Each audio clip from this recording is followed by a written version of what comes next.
ملی ہے خوبیاں انسان کو مدینے سے، چرائی پھول نے خوشبو وہاں پسینے سے۔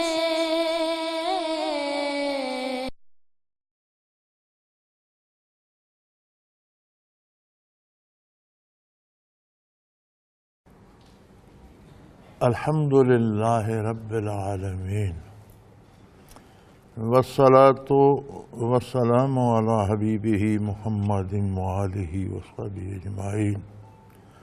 اعوذ باللہ من الشیطان الرجیم، بسم اللہ الرحمن الرحیم۔ وعن عبد اللہ الکنبہی قال رسول اللہ السنابہی قال رسول اللہ صلی اللہ علیہ وسلم اذا توضأ العبد المؤمن فمزمز خرجت الخطايا من فيه، واذا استنشر خرجت الخطايا من عنفه، واذا غسل وجهه خرجت الخطايا من وجهه حتى تخرج من تحت اشفار عينيه، واذا غسل يديه خرجت الخطايا من يديه حتى تخرج من تحت اشفار يديه، وإذا مسح برأسه خرجت الخطايا من رأسه حتى تخرج من أذنيه، فإذا غسل رجليه خرجت الخطايا من رجليه حتى تخرج من أسفار رجليه، ثم كان مشيه إلى المسجد وصلاته نافلة له، رواه مالك والنسائي، أو كما قال رسول الله صلى الله عليه وسلم۔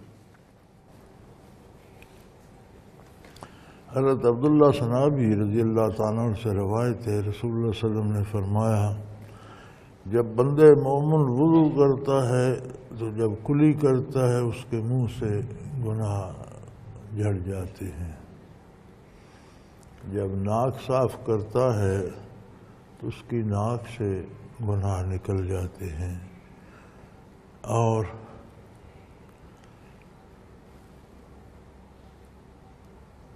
جب منہ دھوتا ہے تو اس کے منہ سے تمام گناہ نکل جاتے ہیں، حتیٰ کہ اس کی آنکھوں کی پلکوں سے بھی۔ اور جب دونوں ہاتھ دھوتا ہے تو دونوں ہاتھوں سے گناہ نکل جاتے ہیں، یہاں تک کہ اس کے دونوں ہاتھوں کے ناخنوں سے بھی۔ اب جو دونوں پاؤں دھوتا ہے تو پاؤں سے گناہ نکل جاتے ہیں،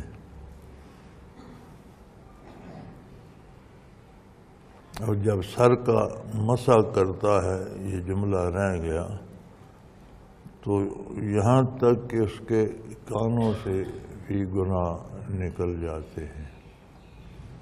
یہاں سے علماء احناف نے یہ لیا ہے کہ کان بھی سر کا حصہ ہیں، تو یہ سب سر کا مسح جب کیا جاتا ہے تو اسی پانی سے کانوں کا مسح بھی کر لیا جاتا ہے، الگ پانی نہیں لیا جاتا۔ تو جب پاؤں دھوتا ہے تو اس کے پاؤں سے گناہ یہاں تک کہ پاؤں کے ناخنوں سے بھی نکل جاتے ہیں۔ پھر مسجد کی طرف چلنا اور نماز پڑھنا، اس کا ثواب مزید زیادہ منافع ہے، یعنی وہ ثواب اور اس کے درجات الگ ہیں۔ مراد آقا نامدار صلی اللہ علیہ وسلم کی ہے کہ وضو پوری تسلی سے، احتیاط سے، اور ایک ایک عضو کو پوری توجہ سے دھویا جائے، نہ پانی ضائع کیا جائے، نہ کوئی جگہ بغیر دھوئے چھوڑی جائے، اور پوری احتیاط سے کیا جائے کہ یہ گناہوں کی معافی کا سبب ہے۔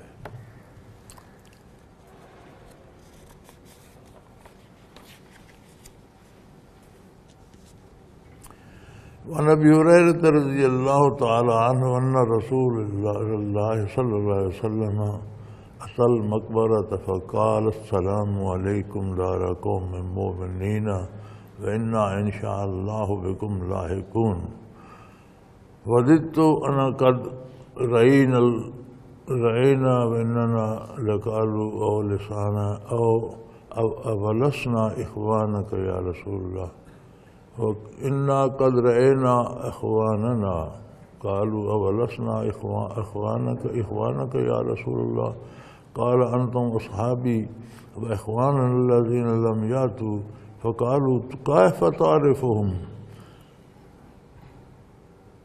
لم یات بعد من امتک یا رسول اللہ فقال رأیت لو ان رجلا له خیل غر محجرة بین ظہری خیل وهم بهم الا يعرف خیله قالوا بلا یا رسول اللہ قال فانهم یاتون غرا محجرین من الوضوء فنفرتهم على الحوض او کما قال رسول اللہ صلی اللہ علیہ وسلم۔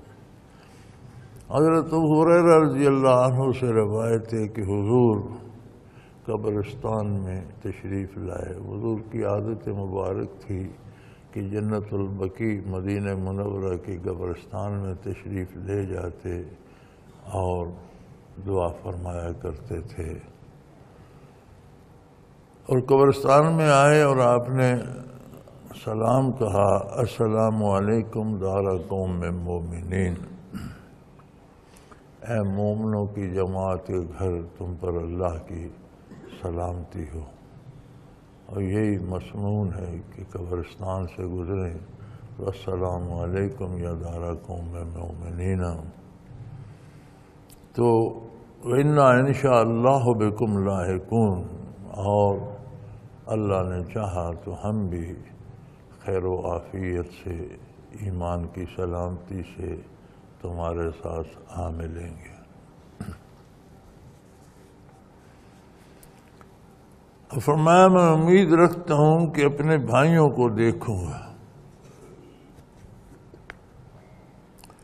صحابہ نے عرض کیا، یا رسول اللہ کیا ہم آپ کے بھائی نہیں ہیں؟ آپ صلی اللہ علیہ وسلم نے فرمایا تم میرے صحابی ہو، میرے ہم اثر ہو، میرے معاون و مددگار ہو، میرے دوست ہو، میرے ساتھ رہنے والے ہو، میرے جانثار ہو، میرے شاگرد ہو، میرے دین کے امین ہو، دین آگے پہنچانے والے ہو۔ تمہارا مقام و مرتبہ اپنی جگہ ہے، لیکن میرے بھائی وہ ہیں جو ابھی دنیا میں نہیں آئے، میرے بعد آئیں گے، وہ مجھ پر ایمان لائیں گے، میرا پیغام سیکھیں گے، اللہ کا قرآن پڑھیں گے، میری حدیث پڑھیں گے اور زندگی کو اس کے مطابق ڈھال لیں گے، وہ میرے بھائی ہیں۔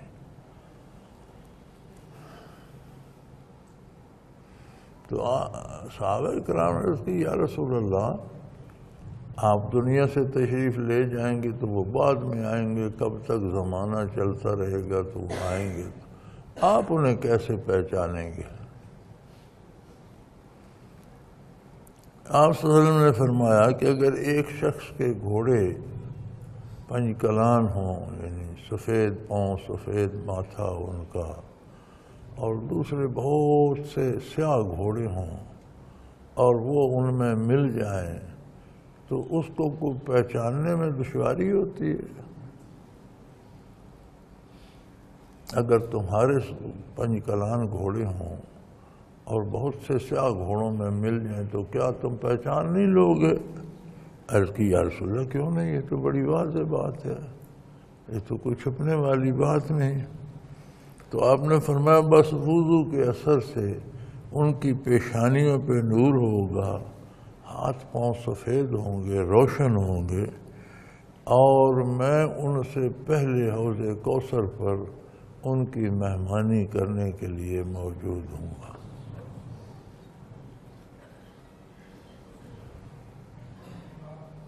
اب اس میں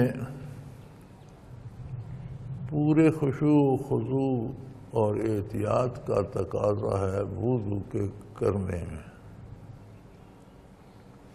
ہمارے جو بھائی نماز ہی ادا نہیں کرتے وہ وضو کیا کریں گے؟ یعنی اتنا مقام تو وضو کرنے کا ہے جو فرض نہیں ہے، وضو بجائے خود فرض نہیں ہے۔ نماز فرض ہوتی ہے تو اس کے ذریعے سے، اس کے واسطے سے نماز کے لیے وضو فرض ہو جاتا ہے۔ تو بالواسطہ جو فرض ہے، اگر خلوص سے، خشوع و خضوع سے، اللہ کی رضامندی سے پورے آداب اور سنن کے مطابق وہ ادا کیا جائے تو اس کے لیے حضور فرماتے ہیں کہ میں تو حوض کوثر پر ان کا اہتمام و انتظام کروں گا، یعنی ان کے لیے شفاعت بھی کروں گا، دعا بھی کروں گا، اور ان کی مہمانداری کا انتظار بھی کروں گا کہ وہ آئیں اور انہیں اس سے سیراب کروں۔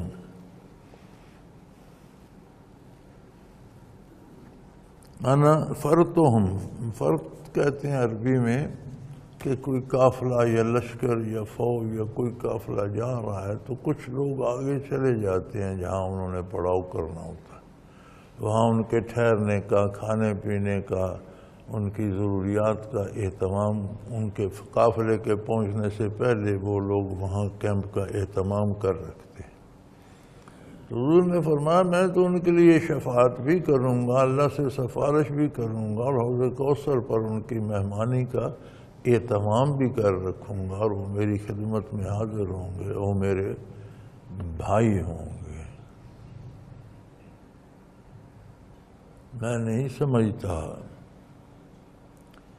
کہ کسی کے لیے اس سے بڑا کوئی درجہ ہے کہ رسول اللہ صلی اللہ علیہ وسلم اسے اپنا بھائی فرمائے۔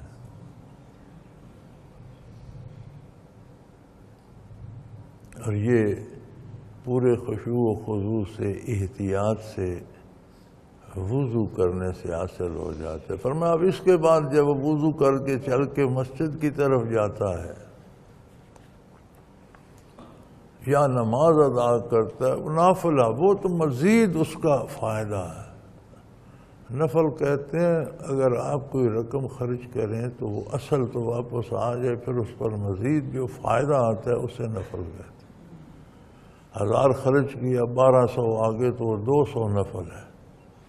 تو فرمایا مسجد کی طرف چل کر جاتا ہے، اس سے یہ بھی ظاہر ہوتا ہے کہ وضو کا اہتمام گھروں میں ہونا چاہیے، پوری تیاری سے، احتیاط سے وضو کر کے جانا چاہیے کہ وضو کر کے چلنے کا الگ ثواب۔ تو ہمارے ہاں تو یہ عادت ہو گئی ہے نا کہ وضو خانے مسجد میں بن گئے ہیں، اور کوئی شخص مسجد تک نہ پہنچ سکے تو نماز ہی چھوڑ دیتا ہے۔ وضو تو وضو رہا، پھر وہ نماز ہی رہ جاتی ہے اس کی۔ چونکہ ہمیں ان کی قیمت کا اندازہ نہیں ہے۔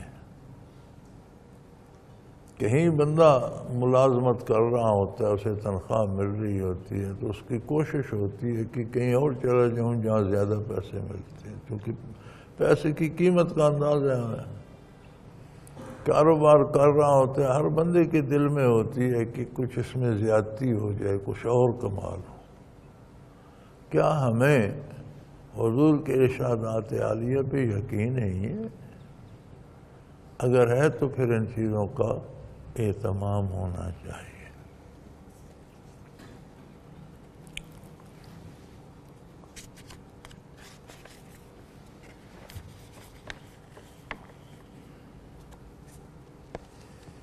وعن ابی الدرداء رضی اللہ تعالی عنہ قال قال رسول اللہ صلی اللہ علیہ وسلم انا اول من یؤذن له بالسجود یوم القیامہ، انا اول من یؤذن له ان يرفع راسه فانظر الى ما بین یدی فاعرف امتی من بین الامم ومن خلفی مثل ذلك وعن یمینی مثل ذلك وعن شمالی مثل ذلك فقال رجل یا رسول اللہ کیف تعرف امتك من بین الامم فيما بین نوح الى امتك؟ قال هم غر المحجلون من اثر الوضوء ليس احد كذلك غيرهم او اعرفهم انهم يؤتون کتبہم بإیمانہم وعارفہم تسعى بین ایدیہم ذریتہم او کما قال رسول اللہ صلی اللہ علیہ وسلم۔ حضرت ابو الدرداء رضی اللہ عنہ سے روایت ہے، رسول اللہ صلی اللہ علیہ وسلم نے فرمایا کہ روز قیامت نیک پارسا متقی علماء حق اہل اللہ اولیاء صحابہ پھر انبیاء علیہم الصلاۃ والسلام کتنی اللہ کی مقرب مخلوق ہوگی، لیکن سب سے پہلے مجھے اجازت دی جائے گی کہ میں بارگاہ الہی میں سجدہ کروں۔ اور سجدہ سے مراد یہ ہے کہ عظمت الہی کا اقرار بھی ہو، اپنی امت کی شفاعت اور سفارش بھی ہو، جو سفارش حضور پیش کا فرمانا چاہتے ہیں وہ بھی ہو جائے۔ پھر فرمایا سب سے پہلا میں ہی ہوں گا جسے اجازت دی جائے گی کہ اے میرے حبیب سجدے سے سر اٹھائیے، تو میں دیکھوں گا، اپنی امت کو پہچان لوں گا۔ میرے آگے، میرے پیچھے، میرے دائیں، میرے بائیں، ہر طرف مخلوق پھیلی ہوئی ہوگی، تو میں اپنی امت کو ساری مخلوق سے پہچان لوں گا۔ تو ایک شخص نے عرض کی یا رسول اللہ، آپ اتنی امت کے درمیان اپنی امت کو کیسے پہچانیں گے، جبکہ حضرت نوح علیہ السلام سے لے کر اب تک کتنے دور گزر چکے اور اس کے بعد قیامت تک کتنے لوگ آئیں گے۔ حضرت نوح علیہ السلام کا ذکر انہوں نے اس لیے عرض کر دیا کہ آدم علیہ السلام سے نوح علیہ السلام تک روئے زمین پر آبادی زیادہ نہیں تھی۔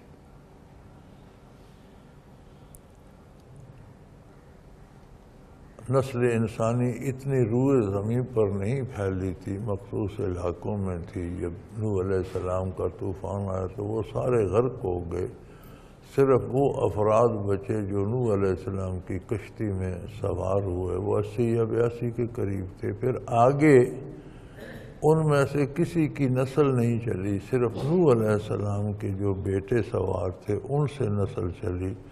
تو اس کے بعد ساری انسانیت نوح علیہ السلام کی اولاد میں سے، اور روئے زمین پر پھر یہ انسانیت پھیل گئی۔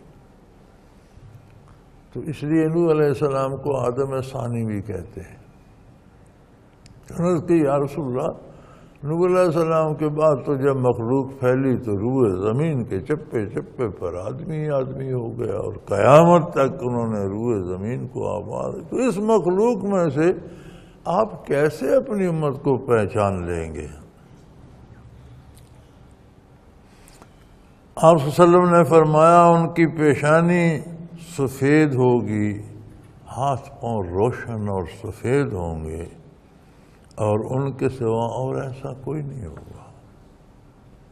اس سے یہ مراد نہیں کہ پہلی امتوں میں وضو نہیں تھا یا ان کو وضو پر ثواب نہیں ملے گا، ان کو اپنا درجہ ملے گا، ان کو پاکیزگی کا، وضو کا، نماز کا ان کا اپنا ثواب ہوگا۔ لیکن یہ سعادت کہ وضو کے اعضاء چاند کی طرح روشن ہو جائیں، صرف امت محمد الرسول اللہ کا نصیب ہے۔ تو فرمایا ساری مخلوق کے درمیان میری امت کے چہرے روشن ہوں گے، ہاتھ پاؤں چاند کی طرح چمک رہے ہوں گے، تو اور تو ان کے سوا کوئی نہیں ہوگا ایسا، تو میں اپنی امت کو پہچان لوں گا۔ دوسری نشانی ان کی یہ ہوگی کہ ان کے اعمال نامے دائیں ہاتھوں میں ہوں گے، جو میرا دامن تھامیں گے انہیں بائیں ہاتھ میں اعمال نامہ نہیں دیا جائے گا۔ اب بائیں ہاتھ میں جو اعمال نامہ سیدھا نہیں پکڑایا جائے گا۔ قرآن کریم میں آتا ہے کہ اس کا ہاتھ پیچھے لے جا کر پیٹھ کے پیچھے سینہ چیر کر آگے نکال کر اس میں بائیں ہاتھ میں پکڑایا جائے گا۔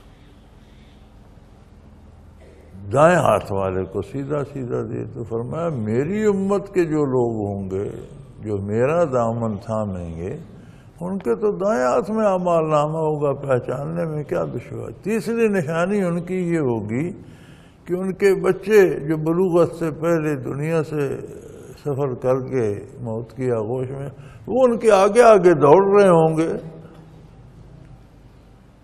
تو ان کی تو یہ نشانیاں ہوں گی بہت سی، ہاتھ پاؤں سفید ہوں گے، اعمالنامہ دائیں ہاتھ میں ہوگا، اور ان کے بچے آگے آگے دوڑ رہے ہوں گے، تو میں پہچان لوں گا کہ یہ تو میرے امتی ہیں، او کما قال رسول اللہ صلی اللہ علیہ وسلم۔ اب یہ سارے ارشادات وضو کو محتاط طریقے سے پورے خشوع و خضوع سے پاکیزگی حاصل کرنے کے لیے، اتباع رسالت مآب صلی اللہ علیہ وسلم کے لیے، رضائے باری کے لیے کرنا، اس پر مرتب ہو رہا ہے۔ اگر وضو پر اتنے درجات ہیں تو حضور فرماتے ہیں پھر چل کر مسجد جاتا ہے، پھر نماز، وہ تو پھر اس کا الگ بات ہے، وہ تو اور زیادہ درجات ہوں گے، وہ تو بات ہی الگ ہے۔ او کما قال رسول اللہ صلی اللہ علیہ وسلم۔ باب ما یوجب الوضو،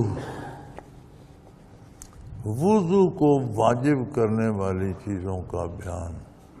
کون سی چیزیں ہیں جن سے پہلا وضو نہیں رہتا اور دوسرا کرنا ضروری ہو جاتا ہے۔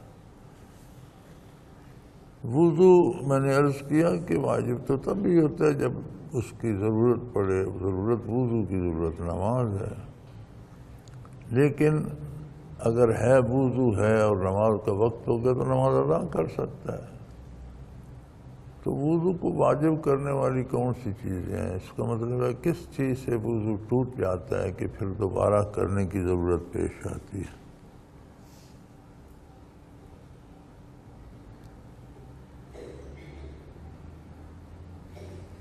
عن ابی ہریرہ رضی اللہ تعالیٰ عنہ قال قال رسول اللہ صلی اللہ علیہ وسلم لا تقبل الصلاة من احدث حتى يتوضأ۔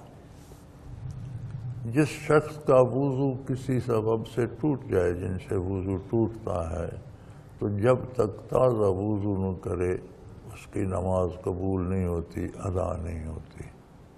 یعنی پہلے وضو تھا اگر اور نماز پر ٹھیک ہے، لیکن اگر وضو کسی وجہ سے ٹوٹ گیا، ری خارج ہو گئی یا خون نکل آیا، کوئی جو وضو ٹوٹنے کے اسباب ہیں، یا سو گیا، وضو ٹوٹ گیا، تو پھر اسے وضو کر کے نماز پڑھنی چاہیے، ورنہ نماز قبول نہیں ہوتی۔ وعن ابن عمر رضی اللہ عنہ قال قال رسول اللہ صلی اللہ علیہ وسلم لا تقبل الصلاة بغیر طہور ولا صدقة من غلول، او کما قال رسول اللہ صلی اللہ علیہ وسلم۔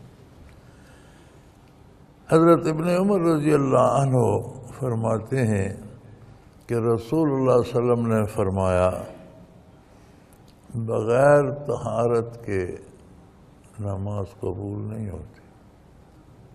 اب طہارت میں ساری جسم کی طہارت آ جاتی ہے، لباس پاک ہو، صاف ستھرا ہو، ظاہر ہے وضو کرے گا تو ہاتھ منہ چہرہ صاف ہو جائے گا۔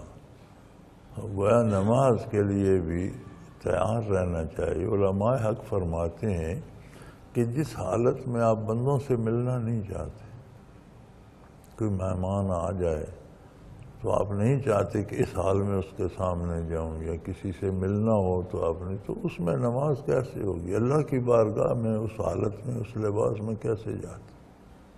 اس میں نماز بھی مکروہ ہو جائے گی۔ تو فرمایا بغیر طہارت کے، پاکیزگی کے، وضو کے نماز نہیں ہوتی، اور حرام مال سے صدقہ قبول نہیں ہوتا، کہ کوئی چوری سے، ڈاکے سے، رشوت سے، ناجائز کمائی سے صدقہ دیتا رہے اور سمجھے اس کا بڑا ثواب ہوگا، وہ قبول نہیں ہوتا، رد ہو جاتا ہے، اس کا کوئی ثواب۔ صدقہ حلال مال سے دیا جائے تو وہ صدقہ ہے، اور جو حرام کماتے ہیں وہ صدقہ کب دیتے ہیں؟ انہیں اللہ کا خوف کب ہوتا ہے؟ وہ تو لوگوں کو دکھاوے کے لیے کرتے ہیں کہ لوگ شابہ شابہ کریں، لوگ کہیں بڑا سخی ہے، لوگ کہہ دیتے ہیں، بات ختم ہو گئی۔ وعن علی رضی اللہ تعالی عنہ قال كنت رجلا مزاحا فكنت أستحيي أن أسأل النبي صلى الله عليه وسلم فكان ابنته فأمرت المقداد فأسأله فقال يغسل ذكره ويتوضأ۔ حضرت علی رضی اللہ عنہ فرماتے ہیں کہ میں ایک ایسا مرد تھا جسے مزی زیادہ آتی ہے۔ مزی ایک مادہ ہوتا ہے جو شہوت آئے دل میں تو مخصوص اعضاء سے گاڑھا سا پانی نکلتا ہے۔ میاں بیوی آپس میں پیار کی باتیں کریں، چھیڑ چھاڑ کریں تو جو ذہن میں طبیعت میں جو گرمی آ جاتی ہے تو اس سے آلہ تناسل میں یا اعضاء مخصوصہ میں رطوبت سی آ جاتی ہے، گاڑھا سا پانی ہوتا ہے۔ تو حضرت علی فرماتے ہیں مجھے وہ زیادہ ہوتا تھا دوسروں کی نسبت۔ تو میں حضور اکرم صلی اللہ علیہ وسلم سے پوچھنے سے شرماتا تھا کہ آپ کی لخت جگر میرے گھر میں تھی تو مجھے شرم آتی تھی بات کرتے ہوئے۔ تو میں نے حضرت مقداد رضی اللہ عنہ سے فرمایا کہ آپ رسول اللہ علیہ وسلم سے یہ مسئلہ پوچھیں کہ مزی کا کیا مسئلہ ہے، کیا اس سے غسل واجب ہو جائے گا، غسل کرنا پڑے گا؟ تو علیہ وسلم نے فرمایا نہیں، عضو مخصوص کو دھو لیں اور وضو کر لیں، اس سے غسل واجب نہیں ہوتا۔ یہ مسئلہ خواتین کے ساتھ بھی ہوتا ہے، مردوں کے ساتھ بھی ہوتا ہے۔ تو مزی سے یا اس رطوبت سے جو اس طرح پہلے آ جاتی ہے اس سے غسل واجب نہیں ہوتا، ہاں وضو کیا جائے، چاہے مخصوصہ کو دھو لیا جائے۔ وعن ابی ہریرہ رضی اللہ تعالیٰ عنہ قال سمعت رسول اللہ صلی اللہ علیہ وسلم یقول توضؤوا مما مست النار، رواہ مسلم۔ وقال شیخ الامام الاجل محی السنہ رحمۃ اللہ علیہ ھذا منسوخ بحدیث ابن عباس قال ان رسول اللہ صلی اللہ علیہ وسلم اکل کتف شاة ثم صلی ولم یتوضأ، متفق علیہ۔ حضرت ابو ہریرہ رضی اللہ عنہ سے روایت ہے کہ رسول اللہ صلی اللہ علیہ وسلم نے فرمایا کہ جس چیز کو آگ چھو جائے اس کے کھانے کے بعد وضو کرو، جو چیز آگ پر پکائی گئی ہو، بھونی گئی ہو، جسے آگ چھو جائے وہ کھاؤ تو پھر وضو کرو، اس سے وضو نہیں رہتا۔ لیکن حضرت شیخ محی السنہ، یہ حضرت جنہوں نے مشکات شریف کی احادیث جمع فرمائی، وہ فرماتے ہیں کہ یہ حکم منسوخ ہے، شروع میں یہ تھا پھر بعد میں منسوخ ہو گیا حضرت ابن عباس کی اس حدیث کے ساتھ کہ نبی صلی اللہ علیہ وسلم نے بکری کا شانے کا گوشت کھایا، بکری کی اگلی دستی کا گوشت حضور اکرم صلی اللہ علیہ وسلم کو بہت پسند تھا، اور پھر نماز پڑھی اور وضو نہیں کیا، گویا وہ حکم منسوخ ہو گیا اور یہ نیا حکم آ گیا کہ کھانے سے خواہ گوشت کھایا یا کھانا کھایا، آگ پر پکی چیز کھانے سے وضو نہیں ٹوٹتا، البتہ کلی کر لینی چاہیے یا ہاتھ صاف کر لینے چاہیے، جو کھانے کی تراوت یا اس میں جو تیل گھی کا اثر ہے وہ نہیں رہنا چاہیے۔ دراصل حدیث تو ہم اس لیے پڑھتے ہیں کہ حضور اکرم صلی اللہ علیہ وسلم کے ارشادات عالیہ ہیں اور ہر لفظ کا الگ درجہ الگ ثواب ہے، پڑھنا سمجھنا ایک الگ بات ہے، لیکن یہ فقہی مسائل حدیث سے اخذ کرنے کی اہلیت ہم میں نہیں ہے۔ حدیث مبارکہ کے بہت سے مدارج ہیں، تقریباً 25-26 یا اس سے بھی زائد مدارج مقرر کیے گئے ہیں کہ کون سی حدیث کس درجے کی ہے، پھر ان میں ناسخ و منسوخ ہے قرآن کی طرح کہ پہلے کیا حکم تھا پھر بعد میں کون سا حکم آیا، کون سی حدیث کس سے منسوخ ہوئی، پھر اس میں قرآن کے ساتھ مطابقت دیکھی جاتی ہے۔ ایک وسیع علم ہے، ایک حدیث کو جانچنے کے لیے مسلمانوں نے 17 فنون ایجاد کیے، تو یہ ائمہ مجتہدین کا کام ہے، وہ ساری حدیثیں دیکھ کر ان میں سے انتخاب کرتے ہیں صحیح ترین مسئلے کا۔ لہذا مسائل ہمیں حدیث مبارکہ سے نہیں، ائمہ مجتہدین سے لینے ہیں فقہ کی۔ حدیث مبارکہ سعادت کے لیے، ان کی مزید تائید کے لیے پڑھی جاتی ہیں، ورنہ ائمہ فقہ نے کیا یہ ساری حدیثیں دیکھی نہیں ہیں؟ ان کے تو وہ تو حدیث کے حافظ تھے۔ وَعَنْ جابر بن سمرۃ أَنَّ رَجُلًا سَأَلَ رسول اللہ صلی اللہ علیہ وسلم أَنْ أَتَوَضَّأَ مِنْ نَهُومِ الْغَنَمِ قَالَ إِنْ شِئْتَ فَتَوَضَّأْ وَإِنْ شِئْتَ فَلَا تَتَوَضَّأْ قال أتتوضأ من لحوم الإبل؟ قال نعم فتوضأ من لحوم الإبل قال أصلي في مرابض الغنم؟ قال نعم قال أصلي في مبارك الإبل؟ قال لا او کما قال رسول اللہ صلی اللہ علیہ وسلم۔ جابر بن سمرہ سے روایت ہے کہ ایک شخص نے رسول اللہ سے سوال کیا کہ ہم بکری کا گوشت کھانے کے بعد وضو کریں؟ آپ نے فرمایا چاہو تو کر لو، نہ چاہو تو نہ کرو، وضو سے ٹوٹتا تو نہیں ہے۔ فرمایا ہم اونٹ کا گوشت کھائیں تو پھر وضو کریں؟ فرمایا ضرور کرو، اونٹ کا گوشت کھاؤ تو وضو کرو۔ اس نے پھر عرض کی کہ ہم بکریوں کے باڑہ میں نماز پڑھ لیں؟ فرمایا پڑھ لو۔ یا رسول اللہ ہم اونٹوں کے باڑے میں نماز پڑھ لیں؟ فرمایا نہیں، اونٹوں کے باڑے میں نماز نہیں پڑھ۔ شارحین حدیث فرماتے ہیں کہ بکری کا گوشت جو ہے وہ نارمل عام غذا کی طرح ہوتا ہے، کوئی خاص طرح کی اس میں بو یا اس کی جو ہوتی ہے محسوس نہیں ہوتی۔ اونٹ کے گوشت کی ایک اپنی بو ہوتی ہے، جس کو پسند ہو وہ کہتے ہیں بہت اچھی ہے، جس کو نہ پسند ہو وہ کہتے ہیں اچھی نہیں ہے، لیکن اس کی ایک مخصوص بو ہوتی ہے جو گوشت کھانے سے ہاتھوں میں بھی، دانتوں میں بھی، منہ میں بھی رچ بس جاتی ہے۔ تو فرمایا اونٹ کا گوشت کھاؤ تو وضو کر لیا کرو، ہاتھ منہ صاف کر لیا کرو، وضو پورا کر لیا کرو۔ بکری کا کھاؤ تو ضرورت نہیں ہے، کہا کر لو اچھی بات ہے، نہ بھی کرو تو ضروری نہیں ہے۔ پھر انہوں نے عرض کی کہ ہم بکریوں کے باڑے میں نماز پڑھ لیں، یعنی مسجد نہیں جا سکے یا وقت ہو گیا تو ظاہر ہے نماز تو جا نماز یا پاک کپڑا بچھا کر ہی پڑھیں گے، لیکن بکریوں کے باڑے میں ایسا کر لیں؟ فرمایا کر لو۔ اونٹوں کے باڑے میں؟ فرمایا نہیں، اونٹوں کے باڑے میں نہیں۔ تو شارحین لکھتے ہیں کہ بکریاں تو معصوم سا جانور ہے، ایک طرف کھڑی رہیں گی تو نماز کوئی پڑھ رہا ہے تو اسے ڈسٹرب نہیں کریں گی۔ اونٹوں کے باڑے میں کوئی نماز کوئی پتہ نہیں، کوئی اونٹ اسے لات مارے، اوپر سے گزر جائے، اسے گرا دے، اس کی ہڈی پسلی توڑ دے، تو فرمایا اونٹوں کے باڑے میں یہ نہ کرنا، اس لیے کہ اونٹ تو طاقت والا جانور ہوتا ہے اور شرارتی ہوتا ہے، بھاگتا دوڑتا رہتا ہے، اس میں تو یہ تمیز نہیں ہوتی۔ اور اسے بکریاں تو ایک بچہ بھی ہو تو وہ ڈر کر الگ کھڑی رہتی ہیں، تو اونٹ تو بڑا بندہ بھی ہو تو اسے لتاڑنے کی کوشش کرتا ہے، تو اونٹوں کے باڑے میں نماز پڑھنے کی ضرورت نہیں ہے، وہاں نہ پڑھی جائے۔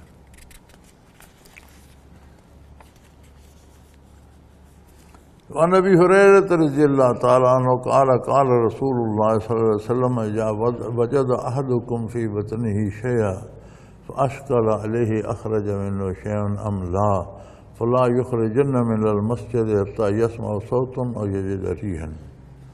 حضرت ابو ہریرہ رضی اللہ عنہ سے روایت ہے، رسول اللہ نے فرمایا کہ کسی کو اپنے پیٹ میں کوئی گڑبڑ یا ری یا کوئی محسوس ہو کہ پیٹ میں کوئی گڑبڑ ہے یا تکلیف ہے، تو جب تک ہوا خارج ہونے کی آواز نہ سنے یا بدبو نہ آئے یا محسوس نہ کرے کہ ہوا خارج ہو، تب تک وضو نہیں ٹوٹتا۔ محض شک کی بنا پر وضو نہیں ٹوٹتا، کیونکہ وضو کرنے کا یقین ہے اور شک یقین کو ضائع نہیں کرتا۔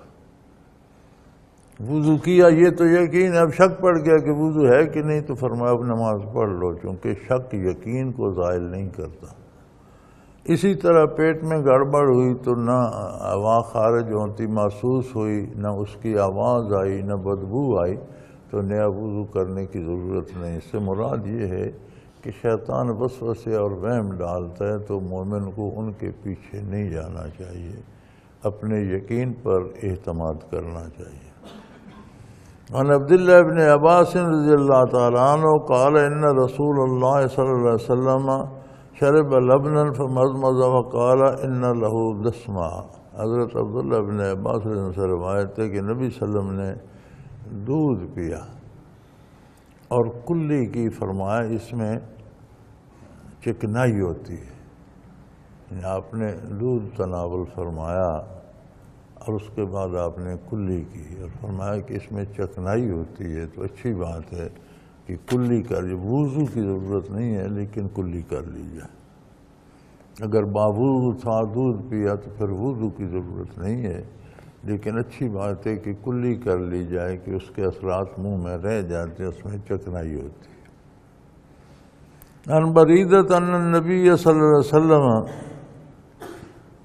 صلی الصلاۃ یوم الفتح بوضوء واحد ومسح علی خفیہ فقال له عمر رضی اللہ عنہ لقد صنعت اليوم شیئا لم تکن تصنعه فقال عمدا صنعته یا عمر، او کما قال رسول اللہ صلی اللہ علیہ وسلم۔ حضرت بریدہ سے روایت ہے کہ نبی صلی اللہ علیہ وسلم نے فتح مکہ کے دن ایک وضو سے کئی نمازیں پڑھی، ورنہ عادت مبارک یہ تھی کہ وضو ہوتا بھی تو ہر نماز کے لیے تازہ وضو فرماتے تھے، لیکن فتح مکہ کے دن آپ نے کئی نمازیں ایک وضو سے ادا فرمائیں، اور جب وضو کیا تو پاؤں سے موزے اتارے نہیں، پائے مبارک پر موزوں پر مسح کر لیا۔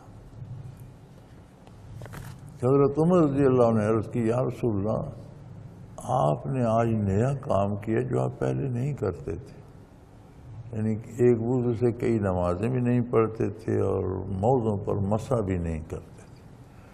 تو آپ صلی اللہ علیہ وسلم نے فرمایا اے عمر میں نے جان بوجھ کر عمدن ایسا کیا ہے کہ اس طرح بھی جائز ہے، تعلیم امت کے لیے کیا ہے، بھول کر نہیں کیا، میں نے عمدن ایسا کیا ہے، یعنی میں نے اللہ کے حکم سے تعلیم امت کے لیے ایسا کیا ہے کہ اگر فرصت ہو اور وضو پہلے تھا بھی تو نماز کے لیے تازہ وضو کرتا ہے تو یہ دوہرا ثواب ہے، لیکن اگر مصروف ہے اور کسی وجہ سے نہیں کر سکتا تو کوئی حرج نہیں، وضو ہے تو اس سے اگلی نماز بھی پڑھ لے۔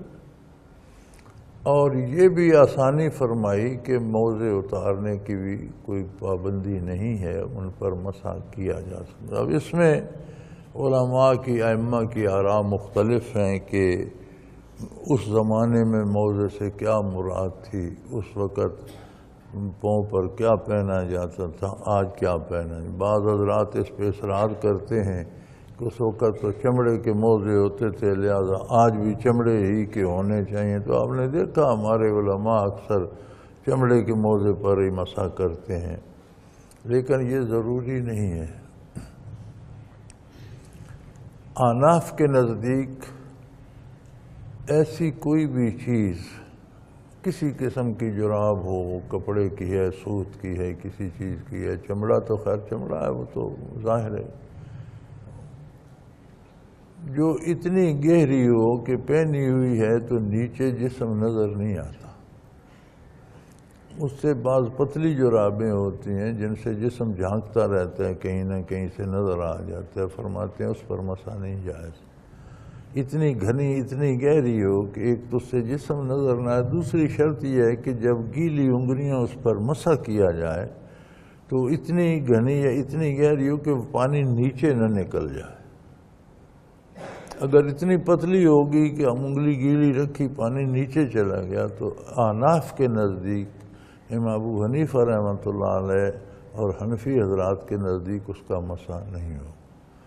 امام مالک رحمۃ اللہ علیہ کے پیروکار اور اہل حدیث غیر مقلد حضرات کوئی نام کی بھی جراب ہو، جتنی بھی پتلی پاؤں نظر آ رہے ہیں بہت پتلی ہے، اس پر بھی مسح کر لیتے ہیں۔ بہرحال یہ ان کا اپنا مسلک ہے، یہیں سے انہوں نے بھی اخذ کیا ہے۔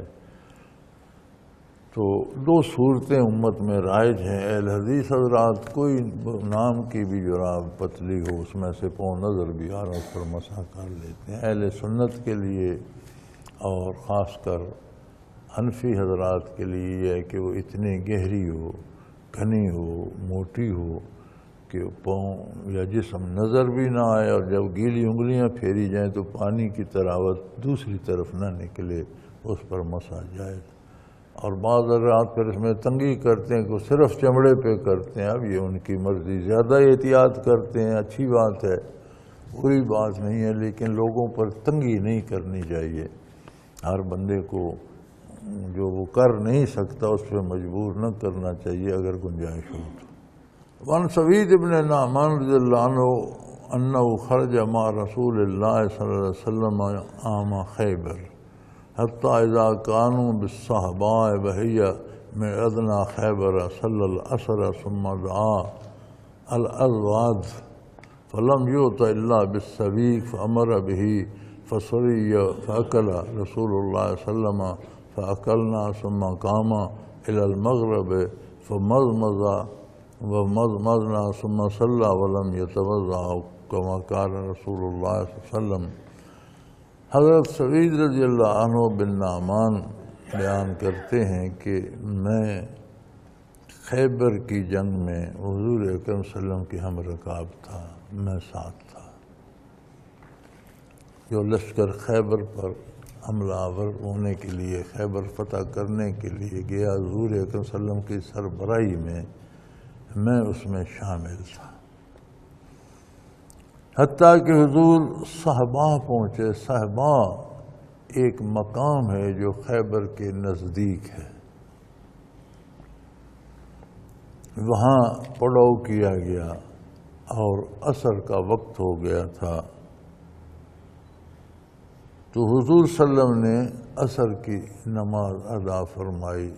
تمام صحابہ سمیت سارے لشکر نے حضور کی اقتداء میں عصر کی نماز ادا فرمائی، اور آپ صلی اللہ علیہ وسلم نے فرمایا کہ اب کھانا کھا لیا جائے، کھانے کو جو چیز ہے پیش کی جائے۔ تو لشکر کے پاس سوائے جو کے ستو کے کچھ بھی نہیں تھا۔ یہ شان صحابہ کرام کی ہے کہ اس وقت کی عرب کی ایک بہت طاقتور طاقت سے ٹکرانے جا رہے ہیں۔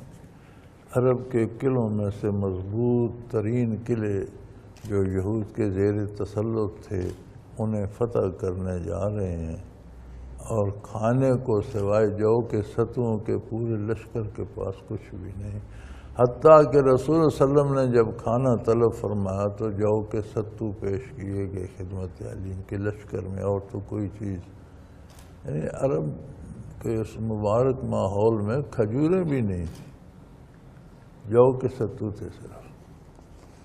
حضور صلی اللہ علیہ وسلم نے فرمایا یار انہیں بھگو دو،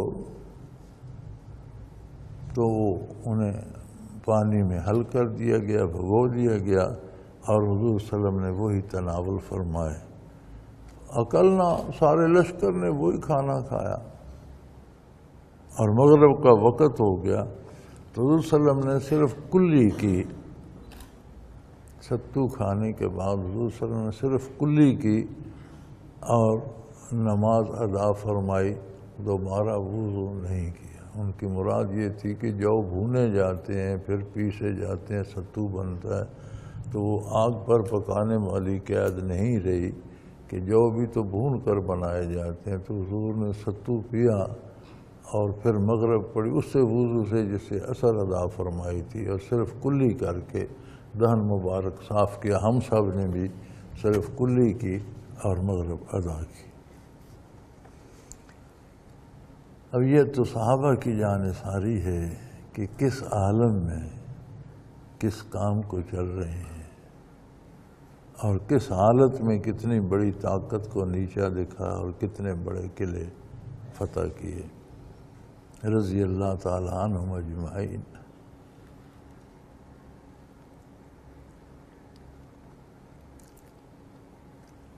عن ابی ہریرہ رضی اللہ تعالیٰ عنہ قال رسول اللہ صلی اللہ علیہ وسلم لا وضوء الا من صوت او ریح، رواہ احمد۔ حضور نے فرمایا کہ وضو نہیں ٹوٹتا، ہاں ہوا کے خارج ہونے کی آواز آئے یا ہوا خارج ہو اور بندے کو محسوس ہو جائے ہوا خارج ہوئی ہے، تو وضو ٹوٹ جاتا ہے، محض وہم کرنے سے، خیال آنے سے وضو نہیں ٹوٹتا۔ ان حدیث مبارکہ سے مراد یہ ہے کہ شیطان مختلف وسوسے ڈالتے ہیں تو اس کے پیچھے نہیں جانا چاہیے، اپنے یقین پر عمل کرنا چاہیے۔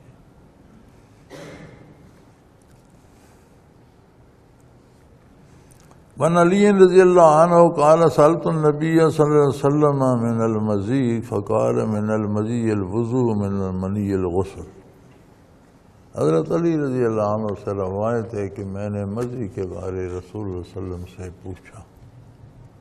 اب پہلے یہ روایت گزر چکی ہے کہ میں تو حیا کے بارے یہ بات خدمت عالی میں پیش نہیں کرتا تھا، تو حضرت مقداد سے فرمایا کہ آپ مسئلہ پوچھیں۔ اب یہاں یہ ارشاد ہے کہ میں نے پوچھا، شاید یہ کسی اور مجلس میں کسی اور وقت انہوں نے براہ راست پوچھا ہو، یا وہی مسئلہ بیان کر رہے ہوں جو حضرت مقداد کے وساطت سے ان تک پہنچا اور اب وہ اپنی طرف سے ارشاد فرما رہے ہیں، یہ اللہ بہتر جانتا ہے۔ پوچھا یا میں نے پوچھوایا، بات تو ایک ہی ہے، مقصد تو مسئلہ بیان کرنا ہے۔ تو میں نے مزی کے بارے پتہ کرا کہ یا رسول اللہ اس پر غسل واجب تو نہیں ہو جاتا؟ تو آپ نے فرمایا نہیں، مزی سے وضو کرنا لازم آتا ہے اور منی سے غسل۔ منی میں بھی علماء حضرات نے یہ قید لگائے، بعض لوگوں کو ایک بیماری ہو جاتی ہے کہ پیشاب کرتے ہیں تو ساتھ منی کا قطرہ آ جاتا ہے، اس سے غسل واجب نہیں ہوتا۔ وہ منی جو شہوت سے نکلے اور اچھل کر نکلے اس سے غسل واجب ہو جاتا ہے۔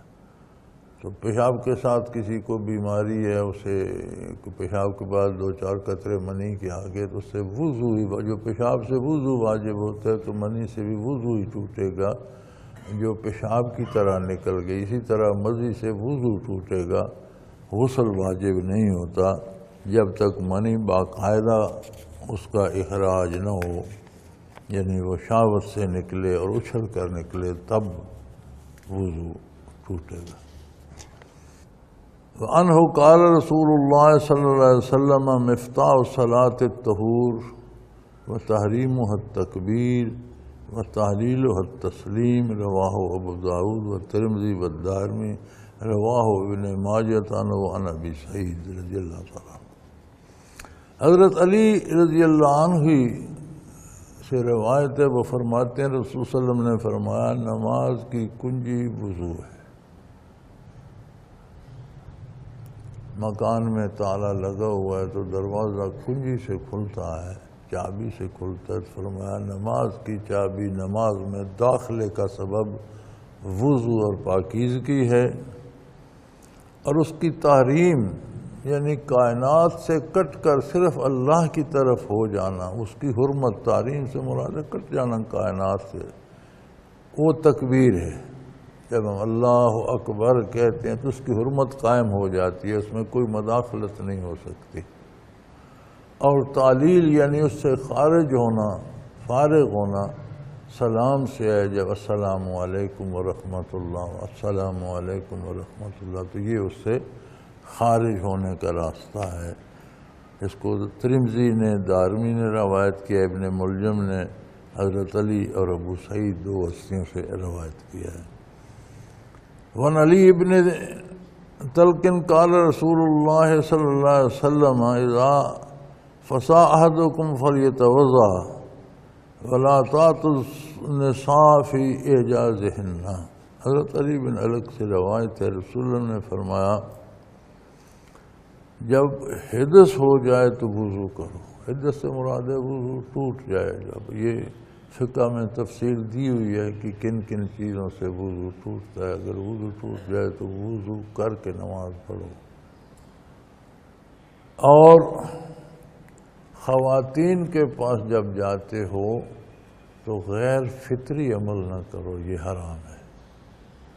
جو قدرتی اور فطری عمل ہے وہ جائز ہے، اور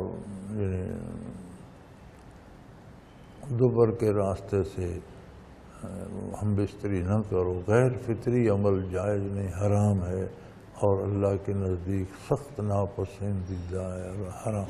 یہ نہ سمجھا جائے کہ میری منقوبہ ہے بیوی ہے جیسے چاہوں نہیں، ایسا نہیں ہے. حلال ہے جو فطری طریقہ ہے اس سے، غیر فطری طریقے سے حلال نہیں ہے. وعن معاویہ بن ابی سفیان ان النبی صلی اللہ علیہ وسلم قال انما العینان وقاء السیف اذا نامت العین استلق الوقاء. آپ صلی اللہ علیہ وسلم نے فرمایا، حضرت معاویہ بن ابی سفیان رضی اللہ عنہ کی روایت ہے، وہ فرماتے ہیں نبی صلی اللہ علیہ وسلم نے فرمایا کہ آنکھیں پاخانے کے راستے کا ڈھکنا ہے، پہرے دار ہیں، چوکیدار ہیں. جب آنکھیں سو جاتی ہیں تو وہ پہرا یا وہ ڈھکن یا وہ حفاظت نہیں رہتی، یعنی جب تک آدمی بیدار رہتا ہے تو اس کے اعضاء مضبوط رہتے ہیں، جب کہیں حرکت کرے تو اسے پتہ چل جاتا ہے. جب سو جاتا ہے تو اعضاء و جوارح ڈھیلے ہو جاتے ہیں، اسے کہیں ہاتھ پڑا ہے، کہیں پاؤں پھیلا دیا، اسے کوئی پتہ نہیں لگتا کہ کیا ہو رہا ہے. اسی طرح اسے یہ بھی پتہ نہیں لگتا گری خارج ہو جائے نہ ہو جائے. لہذا جب سو جائے تو پھر اس کا وضو نہیں رہتا، اس کا کوئی یقین نہیں ہے کہ وضو ہے یا نہیں، تو سو جانے سے بھی وضو نہیں رہتا. یعنی جب سو گیا تو اس کے پاس وہ حفاظت جو وضو کی تھی وہ نہ رہی. اب اس سونے سے مراد ہے کہ باقاعدہ یا تو لیٹ کر سو جائے یا پھر بیٹھا ہوا آدمی اگر بیٹھا بیٹھا اونگ آ گئی تو خیر ہے، لیکن جب بیٹھا بیٹھا گر جاتا ہے تو پھر وضو نہیں رہتا. جب تک بیٹھا رہتا ہے تب تک یہ ہوتا ہے کہ اسے اونگ تو آئی لیکن اتنا بیدار تھا کہ اعضاء پر اسے کنٹرول تھا، وہ جسم کو سنبھال کر بیٹھا رہا. لیکن جب بیٹھا بیٹھا گر جاتا ہے تو وہ اس وقت یہ پتہ چل گیا کہ اسے اتنی نیند آ گئی تھی کہ اعضاء و جوارح پہ سے کنٹرول نہیں رہا. ممکن ہے ری خارج ہو گئی ہو تو اسے تو کوئی پتہ نہیں چلے گا. لہذا اگر بیٹھا بیٹھا گر جائے یا پہلو کے بل لیٹ کر یا ٹیک لگا کر سو جائے تو وضو جاتا رہے گا. بعض اوقات بندہ بیٹھا بیٹھا اونگ جاتا ہے، اس سے وضو نہیں جاتا جب تک اس میں نیند میں بے خبر ہو کے گر نہ جائے. وآخر دعوانا ان الحمدللہ رب العالمین. الحمدللہ الحمدللہ الحمدللہ رب العالمین والصلاة والسلام علی حبیبہ محمد وآلہ وصحبہ اجمعین. اللہم ربنا لا تقتلنا بغضبک ولا تہلکنا بعذابک واعف عنا قبل ذلک. اللہم ربنا لا تسلط علینا من لا یرحمنا. اللہم ربنا نبر قلوبنا بنور المعرفت والایمان. اللہم ارزقنا اتباع نبیک صلی اللہ علیہ وسلم واتباع الخلفاء الراشدین المہدیین. اللہم اخزنا علی اتباعہم وامتنا علی اتباعہم واحشرنا فی زمرتہم فانک علی کل شیء قدیر. وصلی اللہ تعالی علی حبیبہ محمد وآلہ وصحبہ برحمتک یا رب.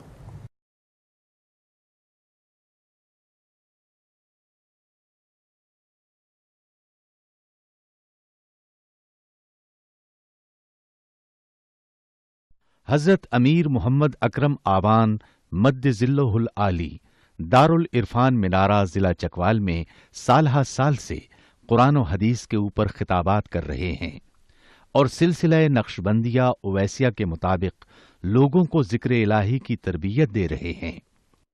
وہ قرآن پاک کی تفسیر ترتیب وار بیان کر رہے ہیں. تفسیر قرآن کو وہ موجودہ ملکی اور بین الاقوامی حالات کے مطابق بیان کرتے ہیں.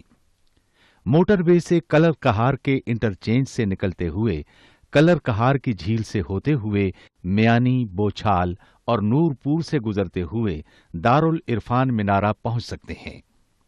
حضرت امیر محمد اکرم آوان نے بچیوں اور بچوں کی دینی اور دنیاوی تعلیم کے لیے سقارہ اکیڈمی کے نام سے ایک درسگاہ بھی قائم کی ہے، جس کا افتتاح ملک پاکستان کے صدر جنرل محمد ضیاء الحق نے اپنے دست مبارک سے کیا تھا. وہ تمام احباب جو اسلام کی طلب رکھتے ہیں ان سے گزارش ہے کہ دارالعرفان منارہ ضلع چکوال میں امیر محمد اکرم آبان صاحب کے خطابات سے مستفید ہوں۔ وہ ہر جمعے کو نماز سے پہلے بیان فرماتے ہیں۔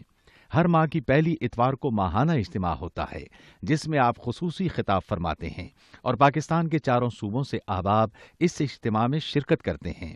اس کے علاوہ یہاں سال میں 2 مرکزی اجتماعات بھی ہوتے ہیں، ایک رمضان المبارک میں اعتکاف کا اجتماع اور دوسرا جولائی اور اگست میں 40 دن کا اجتماع ہوتا ہے جس میں روحانی تربیت کی جاتی ہے۔ اپنا خون سیماب دے کر اتنا ہم کر جائیں گے، نام آقا کا چمن میں پھر رقم کر جائیں گے۔